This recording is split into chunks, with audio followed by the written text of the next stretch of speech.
ആ ഭീഷണിക്കൊന്നും വഴങ്ങുന്ന പ്രസ്ഥാനമല്ല യൂത്ത് കോൺഗ്രസും ഒന്നും. ഒരു BJP-കാരനും ഒരു യൂത്ത് കോൺഗ്രസ്സുകാരനെയും ഭീഷണിപ്പെടുത്തുന്നുണ്ട്. പാലക്കാടത്തെ ജനങ്ങൾ വൻപിച്ച ഭൂരിപക്ഷത്തിൽ വിജയിപ്പിച്ച ജനപ്രതിനിധിയാണ് രാഹുൽ മാങ്കൂട്ടത്തിൽ. പാലക്കാട് ഇറങ്ങും, കേരളത്തിന്റെ എല്ലാ ഭാഗത്തും പോകും. ഇതെല്ലാം വെറുതെ ഭീഷണികളാണ്. അത് അവരുടേതായ ഒരു രീതിയാണ്. അത്തരം ഭീഷണികൾക്കൊന്നും വഴങ്ങില്ല. ഞങ്ങൾക്ക് രാഹുൽ മാങ്കൂട്ടത്തിനെ അടക്കമുള്ള മുഴുവൻ യൂത്ത് കോൺഗ്രസ് പ്രവർത്തകരെയും സംരക്ഷിക്കാൻ ഉള്ള സംവിധാനം കേരളത്തിലെ കോൺഗ്രസിനുണ്ട്. ഞങ്ങൾ അവരെ സംരക്ഷിക്കും. ഒരു BJP-കാരനും ഭയപ്പെടുത്തേണ്ട ഒരാവശ്യമില്ല. എനിക്ക് നിങ്ങളോട് പറയാനുള്ള ഒരു പ്രധാനപ്പെട്ട കാര്യം, കേരളത്തിലെ സർക്കാർ മുനമ്പത്തിലെ ജനങ്ങളെ വഞ്ചിക്കുകയാണ്. നിങ്ങൾക്ക് എല്ലാവർക്കും അറിയാം, ഫറൂഖ് കോളേജ് മാനേജ്മെന്റ് കൊടുത്ത കേസ് വഖഫ് ട്രൈബ്യൂണലിൽ നിൽക്കുമ്പോഴാണ് സംസ്ഥാന സർക്കാരിന്റെ നിയന്ത്രണത്തിലുള്ള വഖഫ് ബോർഡ് പോയി ഹൈക്കോടതിയിൽ പോയി വഖഫ് ട്രൈബ്യൂണലിന്റെ നടപടിക്രമങ്ങൾക്ക് സ്റ്റേ വാങ്ങിച്ചിരിക്കുക. അതിന്റെ അകത്ത് വലിയൊരു ഗൂഢാലോചന നടന്നിട്ടുണ്ട്. മെയ് 19 ഇപ്പോഴത്തെ വഖഫ് ട്രൈബ്യൂണലിന്റെ കാലാവധി തീരുകയാണ്. മെയ് 29 വരെ സ്റ്റേ വാങ്ങിച്ചിരിക്കുകയാണ്. അതിനർത്ഥം ഇപ്പോഴത്തെ വഖഫ് ട്രൈബ്യൂണൽ മുനമ്പം നിവാസികൾക്ക് അനുകൂലമായിട്ടുള്ളൊരു നിലപാട് സ്വീകരിക്കും എന്ന് ഭയന്നിട്ടാണ് സർക്കാർ ഇത് ചെയ്തിരിക്കുന്നത്. ട്രൈബ്യൂണലിൽ നിന്ന് നീതിപൂർവമായൊരു വിധി ഉണ്ടാകുമെന്നാണ് മുനമ്പത്തെ ജനങ്ങൾ വിശ്വസിച്ചിരുന്നത്. ആ ട്രൈബ്യൂണലിനെ കൊണ്ട് വിധി പറയിപ്പിക്കാതിരിക്കാൻ സർക്കാരിന്റെ കീഴിലുള്ള വഖഫ് ബോർഡ് വഖഫ് മന്ത്രിയുടെ കൂടിയ അനുമതിയോടുകൂടിയാണ് കോടതിയിൽ പോയി ഇത് സ്റ്റേ മേടിച്ചിരിക്കുന്നത്.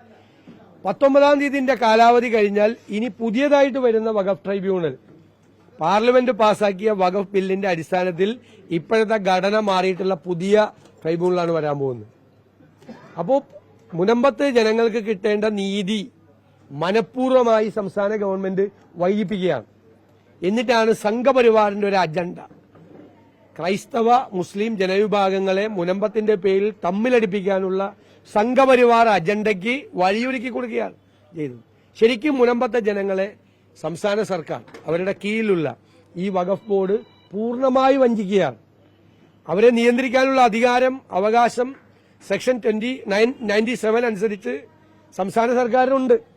അപ്പൊ സർക്കാരിന്റെ അനുമതിയോടുകൂടിയാണ് വഖഫ് ബോർഡ് ഈ കോടതിയിൽ പോയി ഇങ്ങനെ ഒരു സംഭവം ചെയ്തിരിക്കുന്നത്.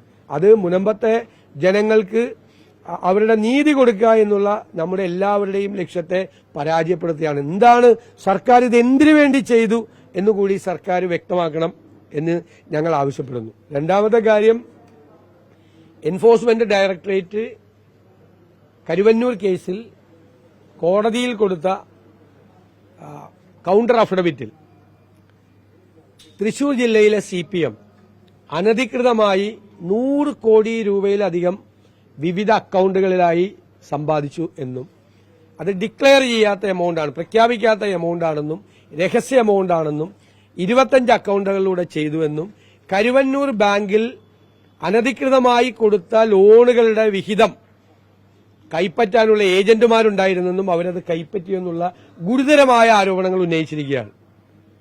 CPM-ഉം സർക്കാരും ഇതിന് മറുപടി പറയണം എന്ന് ഞങ്ങൾ ആവശ്യപ്പെടുക. 100 കോടി രൂപയിലധികം അനധികൃതമായ സ്വത്തുക്കളാണ് CPM-ന്റെ കണ്ടെടുത്തിരിക്കുന്നത്. അത് ശരിയാണോ ഇല്ലയോ എന്ന് CPM മറുപടി പറയണം.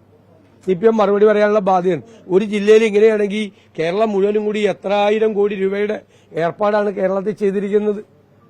ലോക്കൽ കമ്മിറ്റിയൊക്കെ കോടികളുടെ ഇടപാടുകൾ നടത്തിയിരിക്കുന്നതായിട്ടുള്ള കണക്കുകളാണ് പുറത്തു വരുന്നത്. അനധികൃതമായ ഇടപാടുകൾ നടത്തിയിരിക്കുന്നതായിട്ടാണ് പുറത്തു വരുന്നത്. ഞങ്ങൾ അതിനെക്കുറിച്ച് കമന്റൊന്നും പറയുന്നില്ല. പക്ഷേ ED കൊടുത്തിരിക്കുന്ന ഈ ഹൈക്കോടതിയിൽ കൊടുത്തിരിക്കുന്ന അഫിഡവിറ്റിൽ ഉന്നയിച്ചിരിക്കുന്ന CPM-നെ കുറിച്ച് തൃശൂർ ജില്ലയെക്കുറിച്ച് ഉന്നയിച്ചിരിക്കുന്ന ഗുരുതരമായ ആരോപണങ്ങൾക്ക് മറുപടി പറയണം. CPM പറയാനുള്ള ബാധ്യത അവർക്കുണ്ട്. അതാണ് ഞങ്ങൾ ആവശ്യപ്പെടുന്നത്.